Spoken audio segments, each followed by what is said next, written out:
Hello दोस्तों, आज हम सॉल्व करेंगे एग्जाम्पल 1.4। तो पिछली शॉर्ट्स में हमने एग्जाम्पल 1.3 सॉल्व किया था। इसमें 1.4 को हम कवर करेंगे। तो क्वेश्चन क्या है कि the SI unit of energy is kg metre square per second square, that of speed v is metre per second and acceleration is m metre per second square. Which of the formula for kinetic energy given below can you rule out of the basic और dimension argument in the stand for the mass of the body. तो question से कुछ नहीं है। Question में ये बोला है, देखो यहाँ पे हमें ऑप्शन दिए गए हैं, यहाँ पे देखो ई तक ऑप्शन दिए गए हैं और यहाँ पे हमें बताना है कि इसमें से कौन सा काइनेटिक एनर्जी का सही फॉर्मूला है। ठीक है, सही फॉर्मूला और डायमेंशन भी किसका करेक्ट है।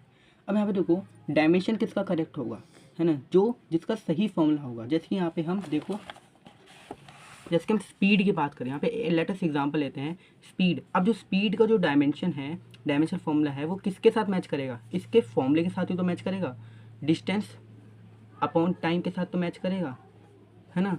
तो यहाँ पे भी जो डायमेंशन होगा वो किसका मैच करेगा, जिसका काइनेटिक एनर्जी का फॉर्मूला सही होगा। अब इसमें से ऑप्शन देखो, यहाँ पे ए ऑप्शन में देखो m स्क्वायर v स्क्वायर है, ये काइनेटिक एनर्जी का सही फॉर्मूला नहीं है। और यहाँ पे सी भी देखो, मास इनटू एक्सेलरेशन, ये तो फोर्स का फॉर्मूला होता है, काइनेटिक एनर्जी का नहीं होता है।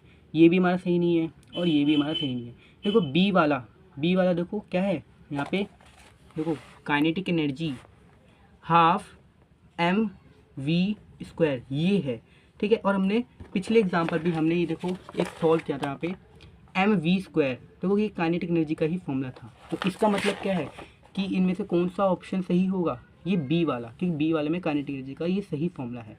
और इसका भी, इसमें भी जो डायमेंशन होगा, डायमेंशन फॉर्मूला होगा वो भी सेम होगा। तो इसका जो राइट आंसर होता है वो होता है बी। तो correct formula of kinetic energy is half m v square. तो यही हमारा क्वेश्चन एंड होता है। तो आई होप आपको ये एग्जाम्पल समझ में आया होगा। ये थोड़ा लॉजिकल था, ठीक है, बट हमने इसको कंप्लीट कर लिया है।